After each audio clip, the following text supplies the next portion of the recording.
Hello everyone and good morning सभी को। तो आज से हम लोग स्टार्ट करने वाले हैं अपनी इकोनॉमिक्स यानी कि अर्थशास्त्र जिसको हम बोल सकते हैं। ये कौटिल्य वाली अर्थशास्त्र नहीं है हमारे। कौटिल्य वाली जो हमारी अर्थशास्त्री वो एक्चुअल में इकोनॉमिक्स से रिलेटेड ही नहीं थी, वो आपकी पॉलिटिकल साइंस पे एक बुक थी, ठीक है, राजनीति शास्त्र पे बुक किताब थी वो। यहाँ पे हम लोग स्टार्ट करने वाले इकोनॉमिक्स। और मुझे पता है कि काफ़ी लोग नाराज़ भी हैं कि मैंने इकोनॉमिक्स क्यों स्टार्ट करी, ज्योग्राफी क्यों स्टार्ट नहीं करी, ठीक है। तो उसका भी रीज़न है कि इकोनॉमिक्स क्यों स्टार्ट करी, ज्योग्राफी क्यों स्टार्ट नहीं करी। बिकॉज इकोनॉमिक्स में जो हमें टोटल रफली समय लगने वाला है वो 2 वीक्स का है, ठीक है। और काफ़ी सारे स्टूडेंट्स का दर्द बना हुआ है इकोनॉमिक्स, ठीक है, इसलिए। तो गुड मॉर्निंग सभी को। वॉइस लो है, वॉइस लो है क्या, स्लो आ रही है? तो कोई बात नहीं, ज्योग्राफी भी हम लोग करेंगे, ठीक है, लेकिन अभी स्टार्ट करेंगे from the economics. Because economics भी इंपॉर्टेंट है, ज्योग्राफी भी इंपॉर्टेंट है, सारी चीज़ें इंपॉर्टेंट है। इसके बाद हम लोग ज्योग्राफी स्टार्ट करेंगे। अब ऐसा तो है नहीं कि आपका 20 दिन बाद एग्ज़ाम है और कुछ लोगों को इकोनॉमिक्स पढ़ना है, कुछ लोगों को ज्योग्राफी, है ना। ऐसा तो कि कोई भी अभी एग्ज़ाम नहीं 15-20 दिन बाद, जो आप लोगों को इतनी वो है। माना कि जो मैंने पोल करवाया था उसमें ज्योग्राफी के प्रति ज़्यादा आए थे, यानी 60-40 रेशियो था, 60% ज्योग्राफी और 40% इकोनॉमिक्स। बट इकोनॉमिक्स मैंने इसलिए वो किया, पहले लिया ताकि एक डर रहता है काफ़ी मन में, मतलब आप लोगों के इकोनॉमिक्स को लेकर बहुत लोगों को डर रहता है इकोनॉमिक्स। और इसी वजह से है कि काफ़ी लोग पढ़ना भी नहीं चाहते इकोनॉमिक्स। तो देखिए वही है कि कबूतर की आंख बंद करने से ऐसा नहीं कि बिल्ली इसको खाएगी नहीं, फिर भी खाएगी। तो बेहतर है कि इस डर को अगर आप ख़त्म कर लेंगे पहले ही, तो आपको और जो आगे की, तो आपको आनंद की अनुभूति होगी। और आगे के जो आप टॉपिक्स पढ़ेंगे, चाहे आपके आगे के जो सब्जेक्ट्स होंगे ज्योग्राफी, उनको पढ़ने में आपको और मज़ा आएगा, रादर देन आप बर्डन नहीं रहेंगे कि यार इकोनॉमिक्स तो भी बाकी है, इकोनॉमिक्स तो भी बाकी है और इकोनॉमिक्स हमें समझ नहीं आती। तो इकोनॉमिक्स बहुत ही कैसे समझ में आने वाली है और ज्योग्राफी से थोड़े कम टाइम में हो जाएगी, इसलिए मैं इसको करवा रहा हूँ, ताकि आपको ये रहेगा कि हाँ हमारी पॉलिटी पूरी ख़त्म हो चुकी है, बायोलॉजी पूरी ख़त्म हो चुकी है और हाँ हमारा इकोनॉमिक्स भी ख़त्म हो चुका है, ठीक है। और मेरी कोशिश है कि इस जिन लोगों का सीपीओ का एग्ज़ाम, सीपीओ को तो खैर फर्स्ट वीक ऑफ अक्टूबर में ही है, लेकिन जिन लोगों का मेंस का एग्ज़ाम है, सीजीएल मेंस का एग्ज़ाम है, तो उन तक इकोनॉमिक्स, चाहे मैं ज्योग्राफी पहले करवाता तो उसके बाद इकोनॉमिक्स करवाता, तो दोनों सब्जेक्ट्स वैसे ही ख़त्म होने थे आपके। लेकिन इकोनॉमिक्स इस वजह से ख़त्म करवा रहा हूँ पहले, ताकि क्वेश्चन आप अटैम्प्ट कर सकें इकोनॉमिक्स के और डरे नहीं। तो बहुत ही बेसिक से मैं आपको लेके चलूँगा इकोनॉमिक्स, कंसिडरिंग की ज्योग्राफी तो फिर भी लोग कहीं ना कहीं से कभी ना कभी पढ़ लिए होते हैं, फिर उतना आसान होता है समझना। बट इकोनॉमिक्स की अगर बात करें तो काफ़ी दर्द भरा रहता है। तो ये जो दर्द भरा इकोनॉमिक्स है, इसको बहुत ही आनंदमय अनुभूति की जो अनुभूति, आनंदमय जो अनुभूति है उसके साथ हम लोग पढ़ने वाले इकोनॉमिक्स। और जैसे हमने बताया रफली 2 वीक्स इसमें लगेंगे। और आज के लेक्चर में हम लोग सीखने वाले हैं दी बेसिक्स ऑफ इकोनॉमी, ठीक है। आज के लेक्चर में बेसिक्स कवर करने वाले, बहुत बेसिक सी चीज़ें, जैसे कि टाइप ऑफ इकोनॉमिक सिस्टम क्या होते हैं, different type of economic system क्या होते हैं, क्या कैपिटलिस्ट इकोनॉमी होती है, सोशलिस्ट इकोनॉमी होती है, मिक्स्ड इकोनॉमी क्या होती है, डिफरेंट सेक्टर्स ऑफ इकोनॉमी क्या होते हैं, ये चीज़ें पढ़ेंगे। मैक्रो और माइक्रो इकोनॉमिक्स में क्या अंतर होता है, ये बेसिक सी चीज़ें पढ़ेंगे, फिर क्वेश्चंस लगाएंगे। और कल से फिर हम लोग और फिर आगे बढ़ेंगे कि भाई जीडीपी क्या होती है, जीएनपी क्या होती है, नेशनल इनकम क्या होती है, कैसे कैलकुलेट करते हैं। फिर हम लोग डिफरेंट टाइप्स ऑफ अनएम्प्लॉयमेंट पढ़ेंगे, डिफरेंट टाइप्स ऑफ कर्व्स पढ़ेंगे, जो आपके एसएससी एग्जाम पर्सपेक्टिव से इंपॉर्टेंट है। तो यकीन मानिए काफ़ी आसान रहने वाली है जर्नी। इकोनॉमिक्स को लेके जो आपका डर है वो पूरी तरह से ख़त्म हो जाएगा, लेकिन इंटरेस्ट के साथ पढ़िएगा आप, ठीक है। रादर दैन की बर्डन कि हमें आता नहीं इकोनॉमिक्स, पहले से अगर आप प्री कंसीव्ड नोशन यहाँ पे रखोगे कि इकोनॉमिक्स में आता नहीं, तो फिर सीखना आपके लिए काफ़ी मुश्किल हो जाएगा। यकीन मानिए सिखाना मेरा काम है, बस आप आराम से सीखते रहिए जितना मैं आपको करवा रहा हूँ। जैसे आज बहुत ही बेसिक चीज़ें करेंगे ताकि आप पहले दिन ही बर्डन ना हो, ठीक है। जैसे सबसे पहले हम आज क्या सीखेंगे, हम सबसे पहले ये सीखेंगे कि माइक्रो इकोनॉमिक्स और मैक्रो इकोनॉमिक्स में अंतर क्या होता है, माइक्रो इकोनॉमिक्स और मैक्रो इकोनॉमिक्स में। तो एक साइड मैंने लिख दिया मैक्रो इकोनॉमिक्स, ठीक है। बस आपको कुछ ज़्यादा लोड नहीं लेना, बस सुनते रहना है क्या हो रही हैं चीज़ें ये, ठीक है, क्या होती हैं चीज़ें। बताइए, आप गेस करिए। पहले तो मैं आपसे चाहता हूँ कि आप गेस करें कि भाई क्या होता है मैक्रो इकोनॉमिक्स और क्या होता है माइक्रो इकोनॉमिक्स, अगर आप गेस करना चाहें तो, ठीक है। इसको micro economics I think Hindi में बोलते हैं सूक्ष्म अर्थशास्त्र, ठीक है, सूक्ष्म अर्थशास्त्र, सूक्ष्म अर्थशास्त्र बोलते हैं इसको, ठीक है, अर्थशास्त्र, ठीक है। या फिर इसको व्यष्टि अर्थव्यवस्था भी बोल देते हैं, या फिर व्यष्टि अर्थशास्त्र भी बोल देते हैं। तो मैक्रो और माइक्रो क्या हमें समझ में आ रहा है? मैक्रो का मतलब होता है बड़ा, माइक्रो का मतलब होता है छोटा, इतना हमें पता है, तो बस वही है यहाँ पे, मतलब जो मैक्रो इकोनॉमिक्स है, it is focused on the actions of that government और countries take to influence the broader economies. यानी कि यहाँ पे हम ब्रॉडर टर्म की बात कर रहे हैं, ब्रॉडर टर्म है, ये आपका स्मॉलर टर्म है। जैसे फॉर एग्जांपल अगर मैं आपसे ये बोलूँ कि इस देश की जीडीपी कितनी है, ग्रॉस डोमेस्टिक प्रोडक्ट कितना है, तो किस में रखेंगे, मैक्रो में कि रखेंगे माइक्रो में, तो उसको मैक्रो में रखेंगे। जैसे नेशनल इनकम हो गई, ठीक है, जीडीपी हो गई, ये सब किस में हम रखेंगे, मैक्रो इकोनॉमिक्स में। वही अगर हम बात करें डिमांड एंड सप्लाई, जैसे फॉर एग्जांपल माइक्रो इकोनॉमिक्स में हम पढ़ते हैं कि एक पर्सन क्यों एक पर्टिकुलर इकोनॉमिक एक्टिविटी को परफॉर्म कर रहा है। जैसे फॉर एग्जांपल ये एक फ़ोन है, ठीक है, ये दूसरा फ़ोन है जिसमें कि आधा कटा हुआ सेव का फ़ोटो बना हुआ है। अब कैसे एक्चुअल में बनता है मुझे तो नहीं पता, ऐसा करके कुछ जो भी बनता हो, ठीक है। तो ये आधा कटा सेव, या फिर मान लेते हैं ये एक कार है आपकी, ठीक है, कार बनाना भी मुझे नहीं आता, काफ़ी अच्छा रहा हूँ मैं आर्ट में ठीक है, मान लेते हैं ये कार ए है, ठीक है, ये कार ए है और ये कार बी है। इस कार बी में 4 छल्ले लगे हुए हैं, ठीक है, कितने होते हैं ऑडी में, 4 होते हैं कि 3 होते हैं। तो क्यों, क्या ऐसा है कि भाई पर्सन इसको प्रेफर करता है आधे कटे हुए सेव वाले फ़ोन को, और क्यों वो प्रेफर करता है 4 छल्ले वाली गाड़ी को rather than the normal one. तो ये जो हम इंडिविजुअल बिहेवियर को पढ़ेंगे that we will study in the micro economics, बहुत ही सूक्ष्म लेवल पर। जैसे फॉर एग्जाम्पल कोई बड़ा सा फॉरेस्ट है, ठीक है, बहुत बड़ा सा फॉरेस्ट है, अब वो फॉरेस्ट को अगर मैं स्टडी कर रहा हूँ तो मैक्रो इकोनॉमिक्स, एक मैक्रो आप टर्म बोल सकते हो। अगर मैं उसमें एक पेड़ की स्टडी कर रहा हूँ, माइक्रो। अगेन एक एग्जांपल लो, अगर मैं एसएससी बोल रहा हूँ कि एसएससी में स्टूडेंट्स की ये दिक्कतें हैं, जो एसएससी के जो स्टूडेंट्स हैं उनकी ये प्रॉब्लम्स चल रही हैं आजकल, ठीक है, वो तो हो गया आपका एक मैक्रो इकोनॉमिक्स अगर मैं बात करूँ। लेकिन अगर वहीं मैं बात करूँ एक पर्टिकुलर एक एग्जाम ले लूँगी, सीजीएल में ये दिक्कतें चल रही हैं, तो वो माइक्रो में एक तरह से मैंने बात करने लग गया वो, ठीक है। तो जो नेशनल इनकम हो गया, जीडीपी हो गया, सब मैक्रो इकोनॉमिक्स के टर्म्स हैं। और जो डिमांड एंड सप्लाई हो गया, ठीक है, डिमांड एंड सप्लाई हो गया आपका, या फिर मार्जिनल यूटिलिटी हो गई, ठीक है, मार्जिन, ये सारे टर्म्स सीखेंगे, आप चिंता मत करिए। मुझे पता है कि यहाँ पे जो भारी भारी टर्म्स यूज़ होते हैं, ये डिफ्लेशन, इन्फ्लेशन, ठीक है, और डिप्रिसिएशन, ये सब जो टर्म्स हैं आपको काफ़ी विचलित करते हैं। यकीन मानिए जब हम एक एक करके पढ़ेंगे, इनको ब्रेक करेंगे तो बहुत ही आसान हो जाएंगे। तो एक तरह से मैं बोल सकता हूँ कि जो macroeconomics is focused on the actions that government और country take to influence the broader economies. But वहीं अगर माइक्रो इकोनॉमिक्स की बात करूँ तो it is concern with the individual action of individual and businesses, ठीक है। तो यहाँ पे चलो मैं डेफिनेशन लिख ही देता हूँ कि जो मैक्रो इकोनॉमिक्स है, डेफिनेशन एक तरह से मैं लिख रहा हूँ यहाँ पे कि focused on the actions of government, focused on the actions of government or the countries in country in whole मैं बोल सकता हूँ, take to influence broader economies, take to influence broader economies, broader economies, simple, ठीक है। Micro की वहीं बात करें तो माइक्रो किस पे फोकस्ड है, माइक्रो इज कंसर्न्ड और फोकस्ड with the actions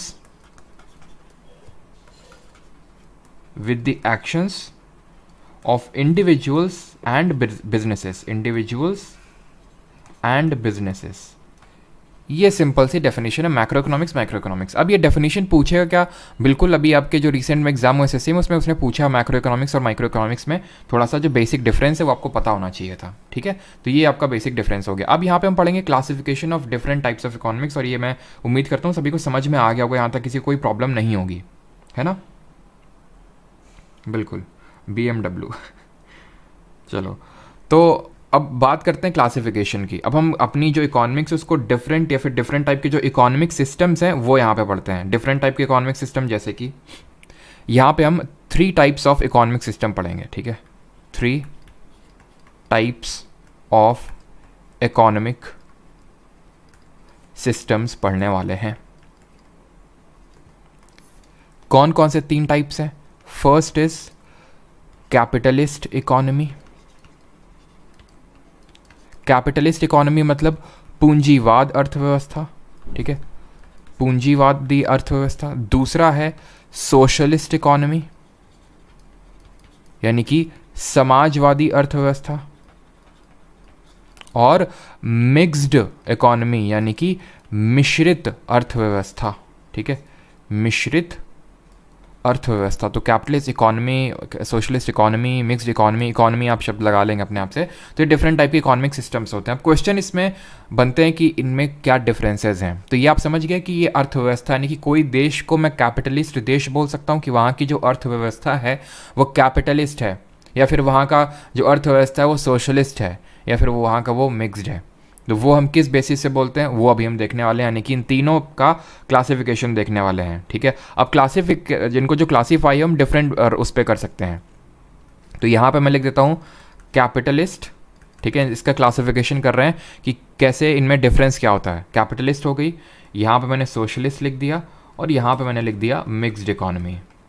ठीक है, अब बेसिस ऑफ क्लासिफिकेशन क्या हो सकता है? सबसे पहला जो बेसिस ऑफ क्लासिफिकेशन होगा दैट विल बी ओनरशिप, कि ओनरशिप किसके हाथ में है, ओनरशिप किसके हाथ में है। तो कैपिटलिस्ट इकोनॉमी होता है, इस केस में ओनरशिप होती है प्राइवेट प्लेयर्स के हाथ में, यानी कि इसमें प्राइवेट ओनरशिप रहती है। सोशलिस्ट इकोनॉमी में पब्लिक ओनरशिप रहती है, पब्लिक ओनरशिप रहती है, और इसमें पब्लिक प्लस प्राइवेट दोनों रहती है। अब ये ओनरशिप क्या होता है और पब्लिक और प्राइवेट का मतलब क्या है? अगर आज भारत में गवर्नमेंट का रोल पूरी तरह से ख़त्म हो जाए, अंबानी अडानी यही पूरे देश को चलाने लगे अगर हम बोलें तो, मतलब सिर्फ गवर्नमेंट ना तो रेलवे में है गवर्नमेंट के, ना तो कुछ कहीं पे भी गवर्नमेंट की शेयर होल्डिंग है ही नहीं, किसी भी सेक्टर ऑफ इकोनॉमी में कहीं पे भी नहीं। अब सेक्टर ऑफ इकोनॉमी क्या होता है अभी आगे देखेंगे। तो उसको बोलते हैं प्राइवेट ओनरशिप। ठीक, सोशलिस्ट ओनरशिप वो, सोशलिस्ट इकोनॉमी वो होती है जहाँ पे पूरी पब्लिक ओनरशिप होती है। पब्लिक का मतलब होता है गवर्नमेंट, ध्यान रखना, पब्लिक का मतलब होता है गवर्नमेंट। इकोनॉमिक्स में जब भी पब्लिक वर्ड का यूज़ करूँगा दैट मीन्स गवर्नमेंट। तो यहाँ पे जो ओनरशिप है पूरी तरह से गवर्नमेंट के हाथ में, प्राइवेट प्लेयर्स का कोई रोल नहीं है।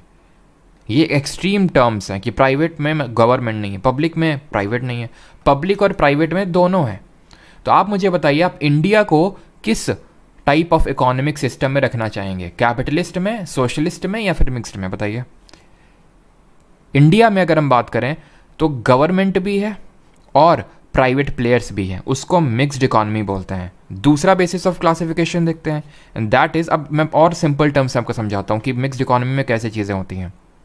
इस तरह से चीज़ें होती हैं जैसे कि मान लेते हैं कि प्राइवेट, जैसे मान लेते हैं कि कैपिटलिस्ट इकोनॉमी है, यहाँ पे जो इकोनॉमिक मोटिव होता है ना, यहाँ पे जो इकोनॉमिक मोटिव होता है ये सिर्फ और सिर्फ प्रॉफिट निकालना होता है, सिर्फ और सिर्फ प्रॉफिट, यानी कि बस मुनाफा होना चाहिए। यहाँ पे क्या होता है, सोशल वेलफेयर होना चाहिए, लोगों का भला होना चाहिए, सोशल वेलफेयर होना चाहिए। और यहाँ पे दोनों होता है, बोथ। कैसे? मान लेते हैं कि कोई प्राइवेट प्लेयर कैपिटलिस्ट इकोनॉमी है, इसका एग्जांपल यूएसए है। तो यूएसए मान लेते हैं कि कोई एक, फॉर एग्जांपल मान लेते हैं कोई बहुत इंपॉर्टेंट मेडिसिन बनती है, कोई ऐसी मेडिसिन है जो कोविड को जो क्योर कर देगी। मान लेते हैं कोई ऐसी दवा बनती है कि मतलब उसको अगर आपने कंज्यूम कर लिया तो कोविड कभी ज़िंदगी में छू तक नहीं सकता है आपको। ठीक है, मान लेते हैं कोई ऐसी दवा बन गई।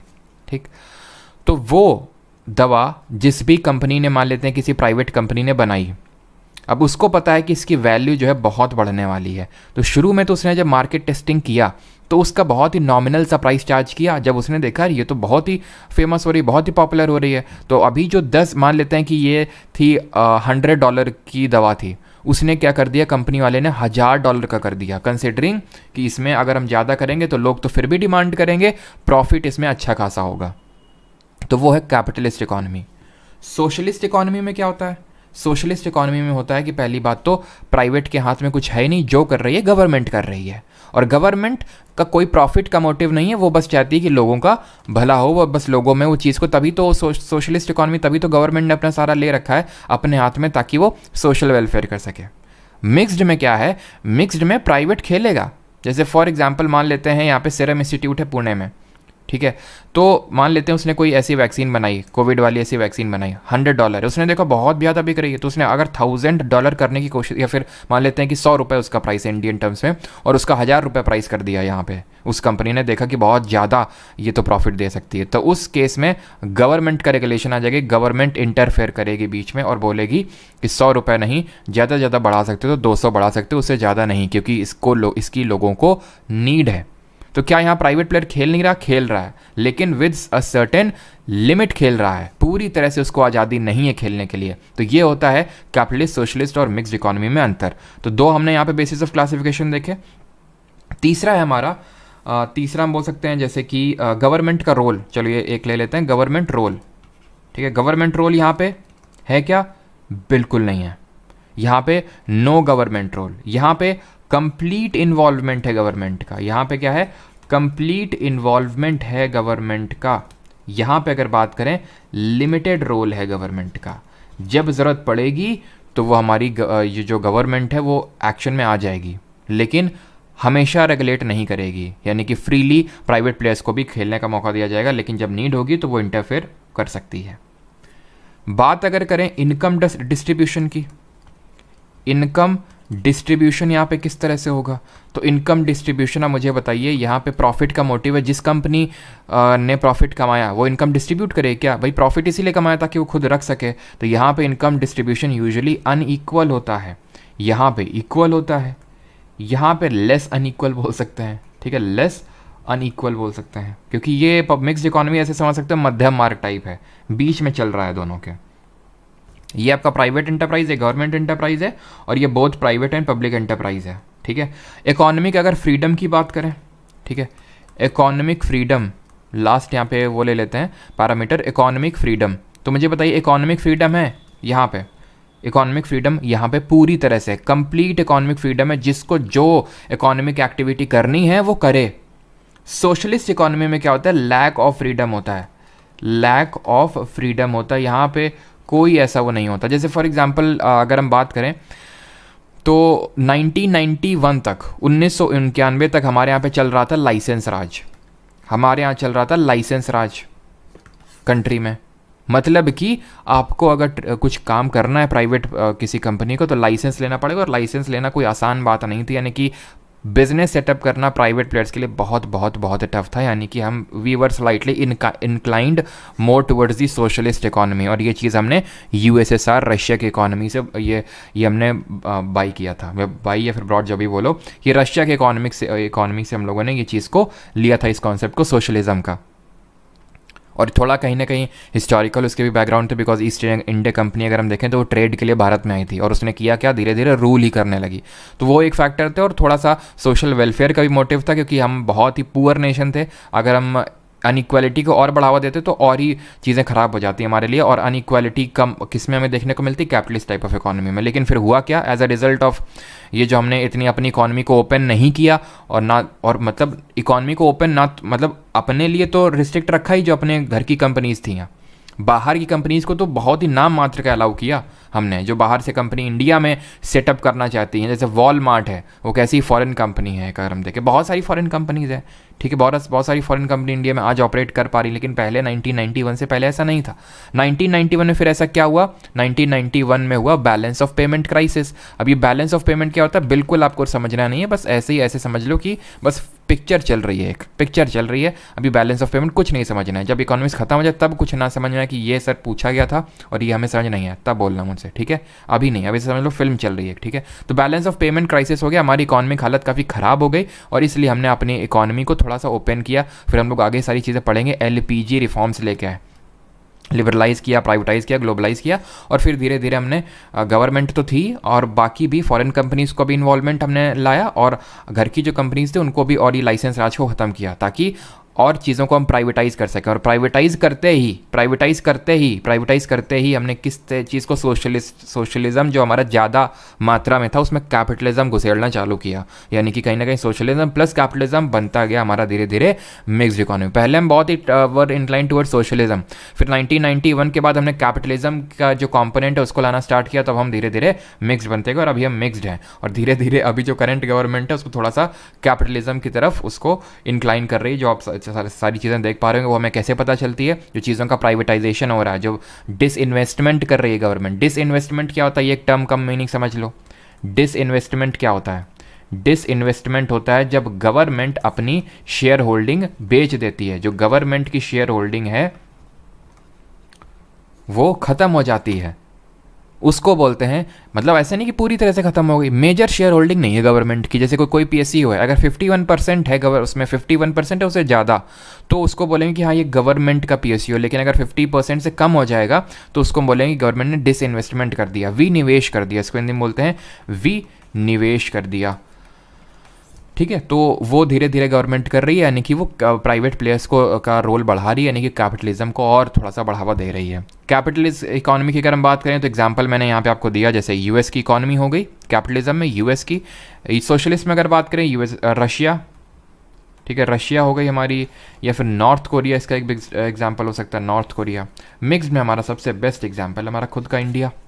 ठीक है, ये हमारे डिफरेंट बेसिस ऑफ, मतलब ये different types of economic systems हो गए। अब हम पढ़ेंगे डिफरेंट सेक्टर्स ऑफ इकोनॉमी, और ये पढ़ने से पहले मैं आपसे जानना चाहूँगा कि क्या किसी का यहाँ तक कोई डाउट तो नहीं है, यहाँ तक किसी कोई डाउट?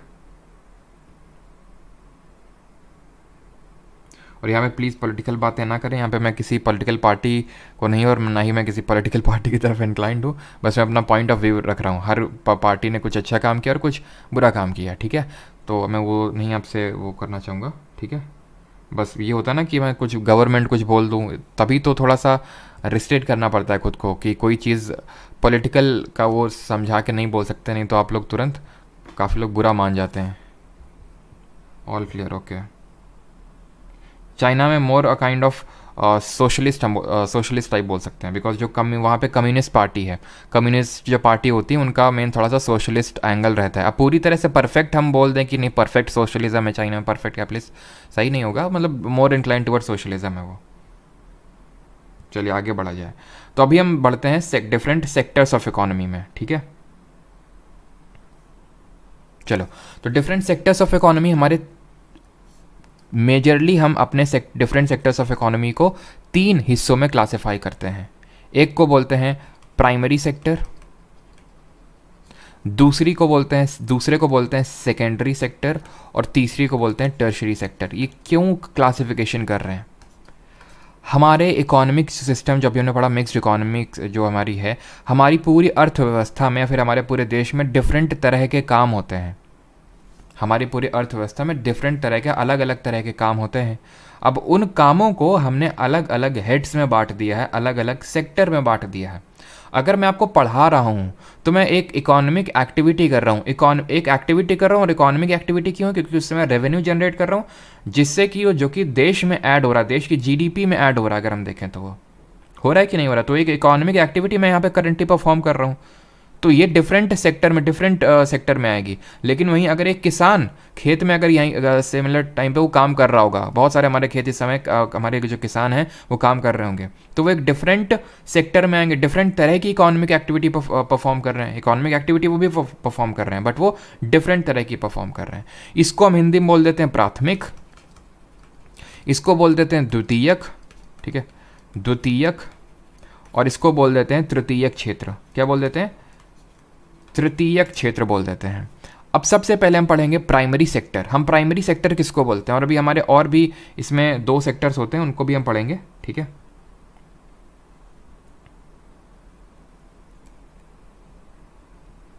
चलिए, तो सबसे पहले हम पढ़ेंगे प्राइमरी सेक्टर के बारे में। प्राइमरी सेक्टर कौन सा होता है? प्राइमरी सेक्टर वो होता है जो डायरेक्टली डिपेंडेंट है एनवायरनमेंट में। Simple, directly dependent on environment. हमें क्या लगता है सुन के, प्राइमरी सेक्टर जो हमारा नोशन बना रहता है प्राइमरी सेक्टर का मतलब एग्रीकल्चर। बिल्कुल ये बात सत्य है, लेकिन पूर्ण सत्य नहीं है। क्यों? क्योंकि अगर मैं आपसे बोल दूं कि ये जो एक्टिविटी यहाँ पे हो रही है ये भी आपकी प्राइमरी सेक्टर में आएगी, यहाँ पे जो कटिंग हो रही है वुड की ये भी प्राइमरी सेक्टर में आएगी, यहाँ तक कि जो कोयले की खदानें होती हैं, फिर किसी भी चीज़ की खदान है, किसी भी चीज़ की माइनिंग हो रही है, ओट की, एल्यूमिनियम की, आयरन, किसी भी चीज़ की हो रही माइनिंग, वो भी प्राइमरी सेक्टर है। यानी कि अगर मैं एक लाइन में बोलना चाहूँ तो वो सारी इकोनॉमिक एक्टिविटी जो डायरेक्टली डिपेंडेंट है एनवायरनमेंट में are called as primary sector की इकोनॉमी। अब एग्रीकल्चर उसका सिर्फ एक कंपोनेंट है। इंडिया में प्राइमरी सेक्टर मोस्टली एग्रीकल्चर में ही वो है, इसलिए हम बोल देते हैं कि यहाँ primary sector is directly proportion, मतलब डायरेक्टली हम बोल सकते हैं कि वो एग्रीकल्चर है, बट एग्रीकल्चर उसका एक टाइप है। ठीक है, इसमें आपकी एग्रीकल्चरल एक्टिविटीज़ भी आ जाएंगी।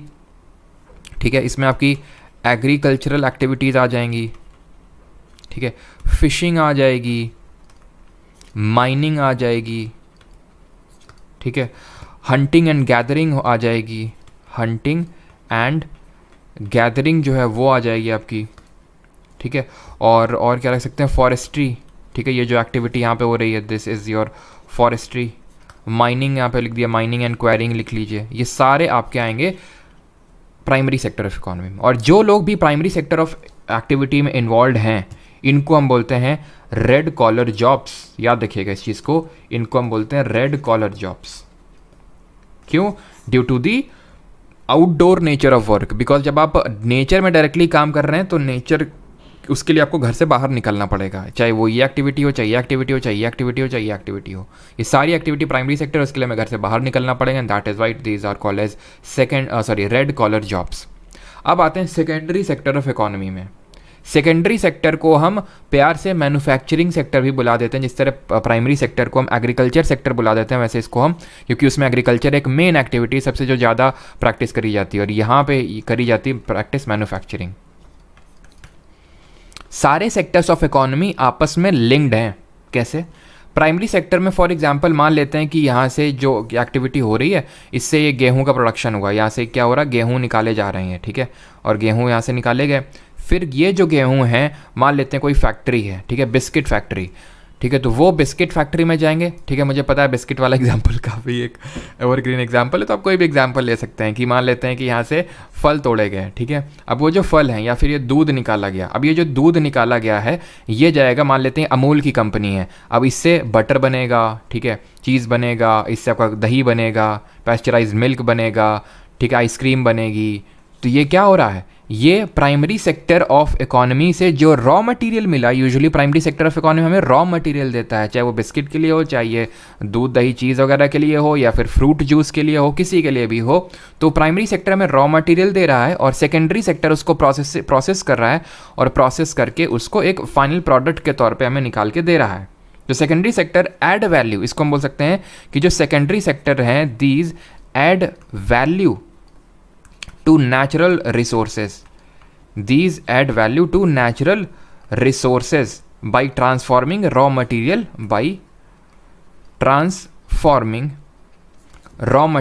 into valuable products. Raw material into valuable products. ये होता है हमारा सेकेंडरी सेक्टर। इसमें हमारे कौन कौन से आ जाते हैं एक्टिविटीज़ अगर हम बात करें तो मैन्युफैक्चरिंग हो गया, ठीक है, मैन्युफैक्चरिंग, प्रोसेसिंग,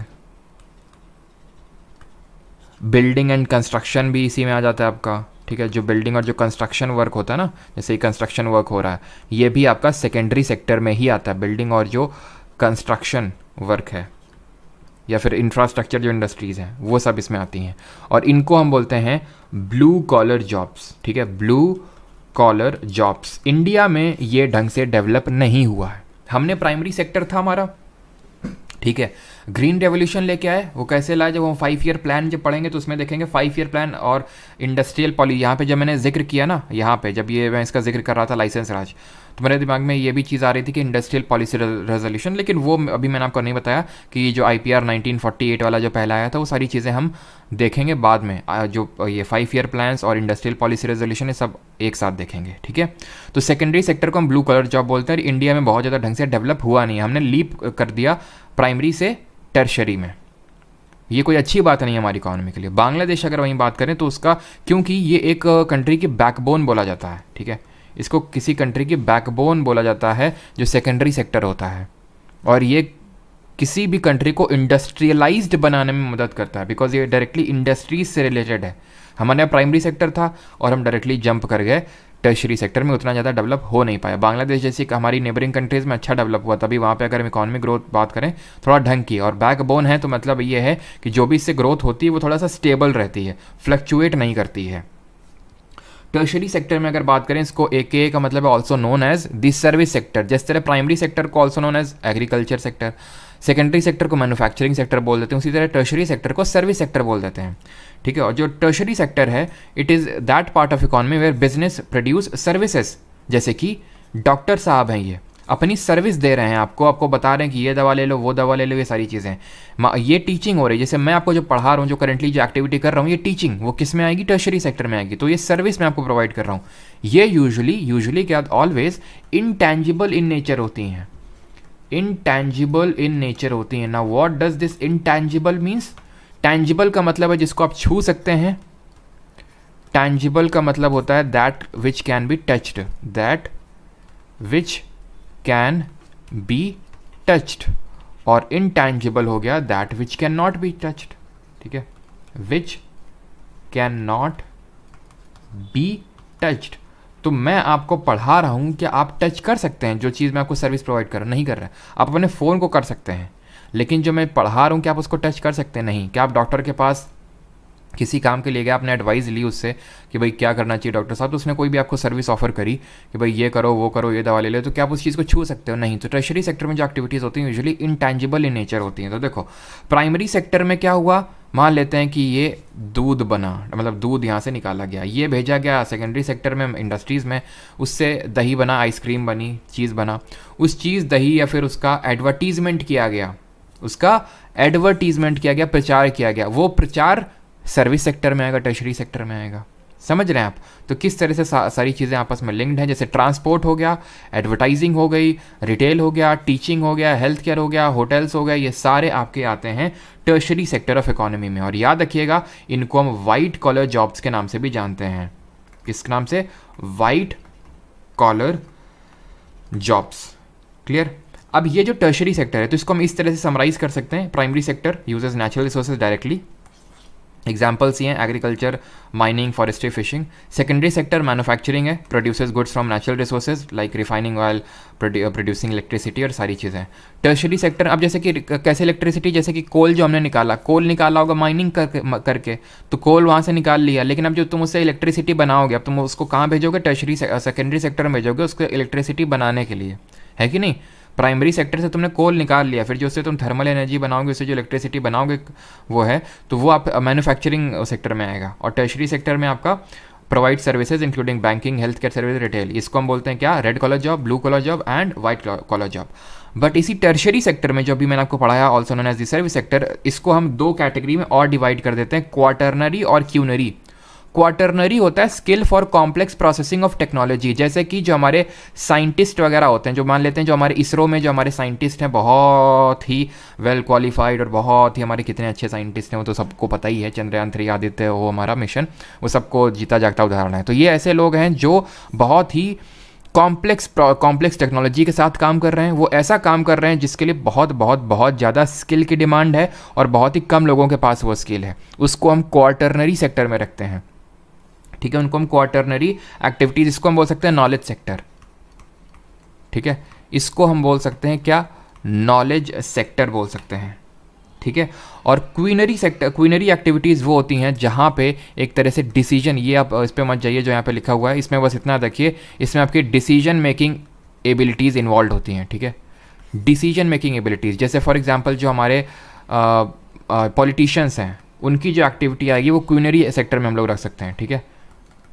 जो हमारे पॉलिटिशियंस हैं उनकी जो एक्टिविटी है उसको हम क्वीनरी सेक्टर में रख सकते हैं। यूजुअली जो क्वीनरी सेक्टर वाली जो जॉब्स होती हैं इनको हम गोल्ड कॉलर जॉब्स ही बोलते हैं, फिर गोल्ड कॉलर प्रोफेशंस बोलते हैं। तो आई होप क्लियर हो गया होगा कि क्वार्टरनरी और क्वीनरी दोनों आपके टाइप्स हैं टर्शरी के।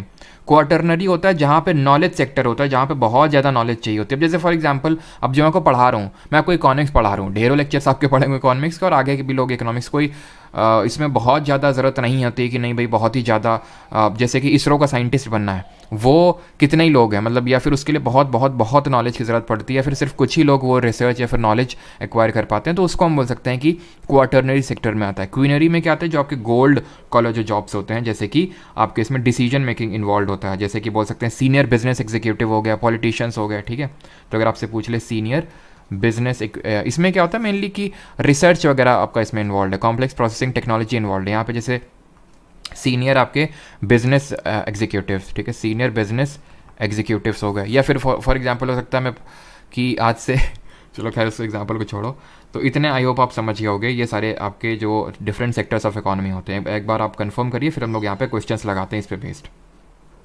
सारी चीज़ें क्लियर हैं सभी को?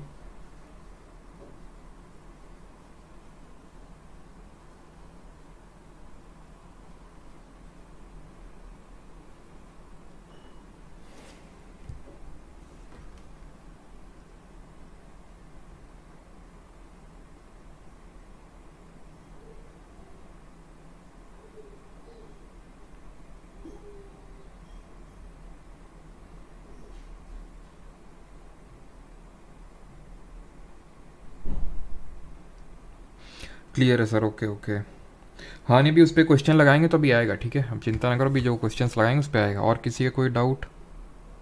अच्छा एक क्वेश्चन मैं आपसे पूछता हूँ, एंड द क्वेश्चन इज कि इंडिया में सबसे लार्जेस्ट शेयर किसका है, हाईएस्ट कंट्रीब्यूटर इन जीडीपी? चलो अभी जीडीपी मैंने आपको पढ़ाया नहीं है, बट फिर भी आप समझ लो कि भारत देश में सबसे ज़्यादा किस सेक्टर का कंट्रीब्यूशन रहता होगा, मतलब उसकी अर्थव्यवस्था में सबसे ज़्यादा किसका कंट्रीब्यूशन रहता होगा, highest contribution in are economy India में किस किस सेक्टर का रहता होगा? बताइए, गेस करिए, गेस करिए अगर आप कर सकते हैं तो। वैसे आसान है गेस करना, इतना कोई कठिन नहीं है।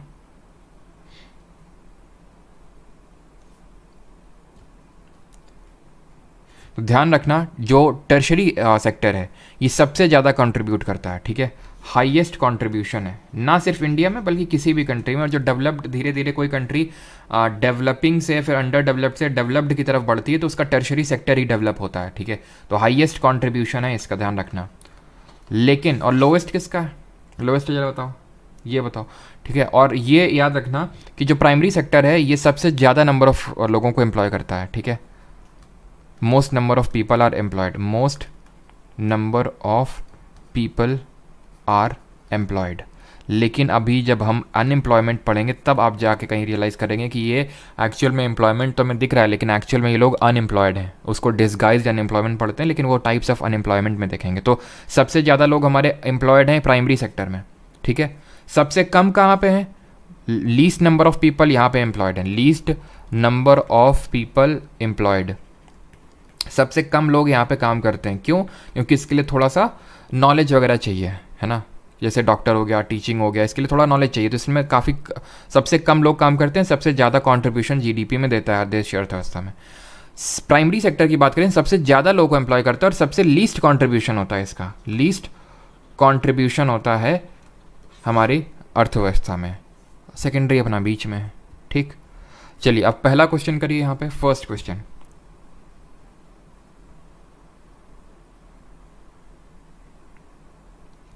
Which of the given sectors is largely driven by considerations of social welfare? बताइए जल्दी से, दिए गए क्षेत्रों में कौन सा क्षेत्र बड़े पैमाने पर सामाजिक कल्याण के विचारों से प्रेरित है?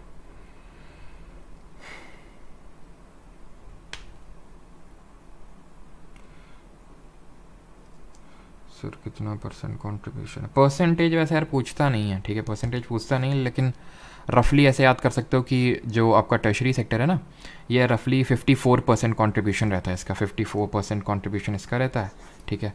और जो प्राइमरी रहता है इसका रहता है रफली 21 to 22%, 22% रख सकते हो और इसका रहता है अराउंड 24 to 25, ठीक है, 24। तो यहाँ पे सबसे कम किसका कंट्रीब्यूशन है? प्राइमरी का, लेकिन सबसे ज़्यादा लोगों को एम्प्लॉय कर रखा है। लेकिन सबसे ज़्यादा टर्शरी सेक्टर कंट्रीब्यूशन है कितना? 54%, लेकिन सबसे कम लोगों को एम्प्लॉय कर रखा है, ठीक है। तो अब यहाँ पे सेक्टर्स की अगर बात करें कौन सा है आपका, ये होगा आपका पब्लिक सेक्टर, सिंपल, ठीक है, पब्लिक सेक्टर, जहाँ पे कंसिडरेशन ऑफ सोशल वेलफेयर होता है। अगले क्वेश्चन पे आते हैं, विच of the following is a feature of public goods? निम्नलिखित में से कौन सी सार्वजनिक वस्तुओं की एक क्या है, विशेषता है, ठीक है, सार्वजनिक वस्तुएं यानी कि पब्लिक गुड। तो निम्नलिखित में से कौन सा, वो आपका टर्शरी सेक्टर में आएंगे आप, ठीक है, वाइट कलर जॉब में आएंगे जो आपके गवर्नमेंट सर्वेंट्स होते हैं, ठीक है, जो आपकी नौकरी लगेगी। तो सार्वजनिक वस्तुओं की एक विशेषता क्या होती है? जो पब्लिक गुड होते हैं, पब्लिक गुड क्या होते हैं? उस सब के लिए होते हैं। जैसे फॉर एग्जांपल अगर मान लेते हैं कि गवर्नमेंट ने कोई टॉयलेट बनवाया तो वो पब्लिक गुड है, वो उसको सबको यूज़ कर सकता है, ठीक है। तो इस तरह से आप समझो। तो these goods are more competitive, बिल्कुल नहीं। कॉम्पिटिटिव वो गुड्स होते हैं, कॉम्पिटिटिव वो गुड्स होते हैं जहाँ पे कंपटीशन हो रहा हो। यहाँ कंपटीशन का कोई चक्कर ही नहीं है। अब जैसे कि मैंने कोई चीज़ बनाई, फॉर एग्जांपल मैंने कोई फ्रूट जूस बनाया, एक और किसी ने फ्रूट जूस कंपनी खोल दी, अब कंपटीशन स्टार्ट हो जाएगा, एक और होगी और कंपटीशन, एक और होगी और कंपटीशन, तो कॉम्पिटिटिवनेस स्टार्ट हो जाएगी। यहाँ कोई कंपटीशन ही नहीं है। These good are limited in supply, बिल्कुल नहीं, लिमिटेड थोड़ी ना सप्लाई में, ये तो भर भर के हैं, तभी तो पब्लिक गुड है। कंजम्पशन ऑफ 1% डज नॉट, ठीक है, consumption of 1% does not affect the consumption of another person, ये बात बिल्कुल सही है। कोई एक पर्सन अगर किसी चीज़ को कंज्यूम कर लेता है किसी पब्लिक गुड का तो दूसरे कंजम्पशन पे इफेक्ट नहीं करता है, सिंपल, ठीक है। जैसे कि पब्लिक गुड में अगर मैं एक और एग्जांपल दूं तो आपका हो जाएगा जैसे फॉर एग्जांपल पीडीएस जो हमारी पब्लिक डिस्ट्रीब्यूशन स्कीम चलती है, उसके तहत जो गेहूं और चावल वगैरह मिलते हैं, तो अगर एक ने कंज्यूम कर लिया तो उसका दूसरे उससे कोई उतना ज़्यादा इफेक्ट पड़ेगा नहीं। बट अगर प्राइवेट गुड में अगर बात करें तो अगर बहुत ज़्यादा कंजम्पशन हो जाएगा तो डिमांड और सप्लाई का जो मिसमैच है वो हो जाता है, ठीक है। और अगर ज़्यादा डिमांड होने लगी तो फिर सप्लाई साइड से कमी पड़ने लगती है। Only tax payer get the benefit of public good, तो ये भी नहीं होगा। और वैसे भी हम लोगों ने निट्टो सीरीज़ में सीखा है, ठीक है, आपने निट्टो फॉलो नहीं करते हैं कोई बात नहीं, तो आप ये सीख लीजिए कि जो ओनली वाले होते हैं जनरली गलत होते हैं यहाँ स्टेटमेंट, हमेशा नहीं लेकिन जनरली। कारण क्या होता है, क्योंकि ओनली उसको एक्सट्रीम बना देता है, ओनली सिर्फ टैक्स पेयर ही उसका बेनिफिट उठा सकते हैं। अब जो पब्लिक गुड होते हैं, नो डाउट पब्लिक गुड का मतलब है सरकार का, एक तरह से देखें सबका हो, और वो पब्लिक गुड सरकार अपने कहीं, जैसे फॉर एग्जांपल सरकार अभी एनडीए गवर्नमेंट है, तो चाहे कोई भी गवर्नमेंट हो, कांग्रेस गवर्नमेंट, कोई भी गवर्नमेंट हो, कोई भी स्टेट गवर्नमेंट हो, वो पैसा कहाँ से छाप तो रही नहीं है, टैक्स का पैसा ले रही है, उसी के बाद लोगों को सर्विसेज ऑफर कर रही है। तो ऐसा तो है नहीं जिसने टैक्स भरा उसी को सर्विसेज मिलेंगे, लेकिन एक्चुअल में होता क्या, उल्टा होता है। सर्विसेज उसके लिए होती हैं, गवर्नमेंट सर्विसेज ज़्यादातर अगर हम देखें। अब जैसे कि रोड बन गई है, रोड बनी है तो उसको हर कोई यूज़ करेगा, टैक्स पेयर हो चाहे नॉन टैक्स पेयर हो, हर कोई यूज़ करेगा। और किसी ने एक ने यूज़ कर लिया किसी का कंजम्पशन, तो उससे दूसरे का इफेक्ट नहीं होने वाला है, और ना ही वो लिमिटेड है कुछ। और ज़्यादातर जो हमारे पब्लिक गुड्स होते हैं वो हमारी down trodden section of society के लिए होते हैं, जिन्होंने टैक्स नहीं पे करते हैं। क्यों? क्योंकि वो उस इनकम ब्रैकेट में नहीं आते कि वो टैक्स पे कर सकें, तो उनके उत्थान के लिए होती हैं वो चीज़ें। थर्ड नंबर क्वेश्चन है, ये नहीं करना, इंडस्ट्रियल पॉलिसी रेजोल्यूशन नहीं पढ़ाया है, ये भी नहीं करना है, ये भी नहीं, चलो कर लो ये आप, ठीक है। एड और auxiliary to trade includes which of the following, व्यापार में सहायता या सहायता में निम्नलिखित में से क्या शामिल है? ऑक्सिलरी टू ट्रेड, अब इसका मतलब क्या है, ट्रेड में सहायता अगर कोई चीज़ करता है तो उसको एड और ऑक्सिलरी टू ट्रेड बोलते हैं। ये क्वेश्चन सीजीएल में पूछा गया 2022 में। प्रोडक्शन, सेलिंग, बाइंग या वेयर हाउसिंग, एड क्या करेगा, क्या कोई चीज़ इसमें बताइए? प्रोडक्शन करेगा, सेलिंग करेगा, बाइंग करेगा, गेस करिए। अभी एक और क्वेश्चन आई थिंक इसका अगला वाला होगा, नहीं है, चलो कोई नहीं।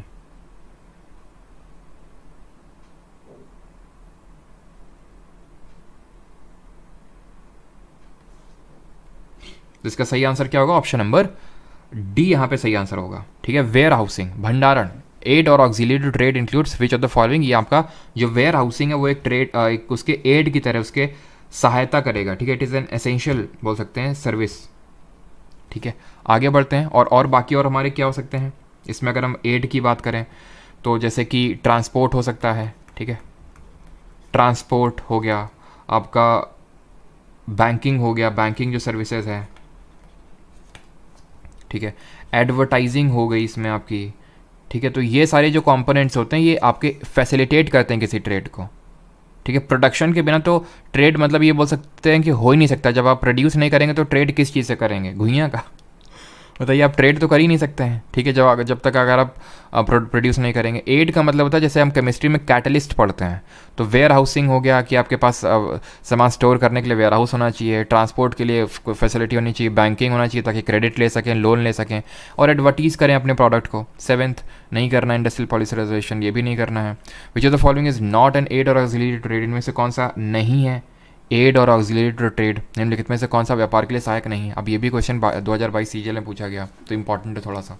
जमाखोरी, भंडारण, बीमा या फिर transportation.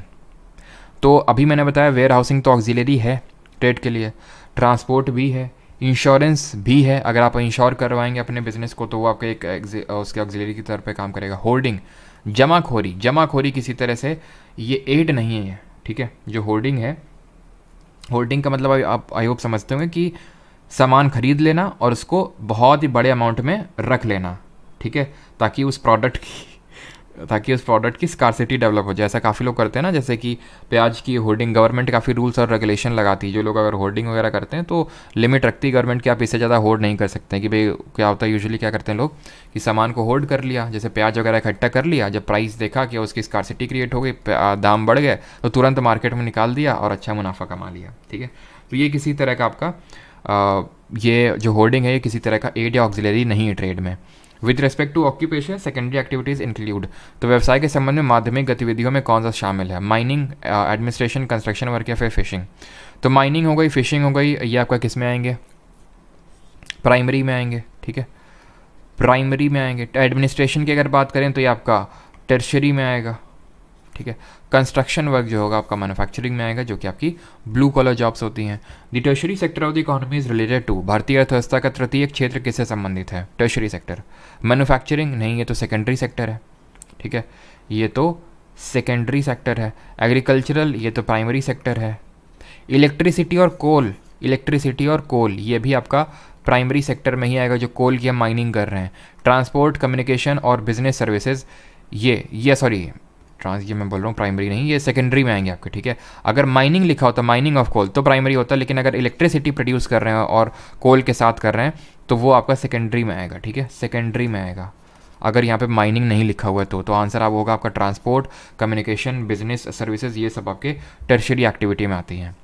Usually which year of a series of years in economic index is called as the base year? Base year अभी छोड़ दीजिए, बेस ईयर क्या होता है ये कल पढ़ेंगे हम लोग जब जीडीपी वगैरह इंट्रोड्यूस करेंगे।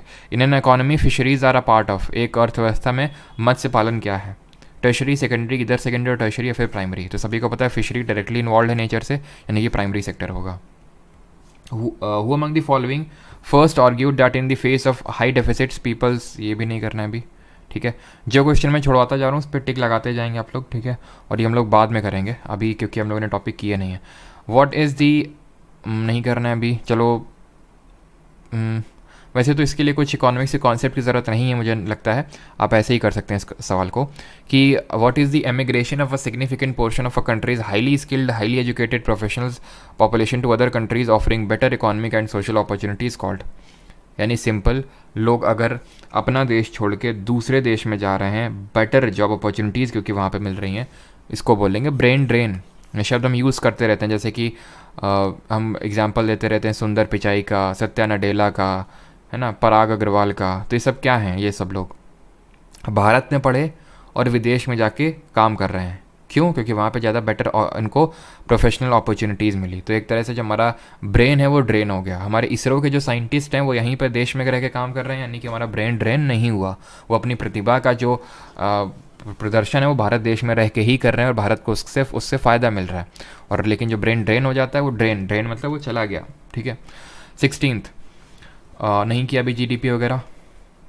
चलो ये क्वेश्चन कर दो, इसके लिए कोई ऐसा अलग से टॉपिक नहीं होगा। इकोनॉमिक्स में पी मतलब क्या होता है? ईपीएफ में ईपीएफओ कुछ याद आ रहा है आपको? ईपीएफओ तो इसको क्या बोलते हैं? Employ provident fund. तो यहाँ पे क्या हो जाएगा? प्रोविडेंट, ऑप्शन नंबर डी, ठीक है। Which of the following is not an important for individual health? Individual health के लिए इनमें से कौन सा इंपॉर्टेंट नहीं है? इसको भी कर दो, ठीक है। अब ये थोड़े से मिसलेनियस टाइप के होते हैं, अब इनको हम किसी टॉपिक पे नहीं रख सकते हैं, ठीक है।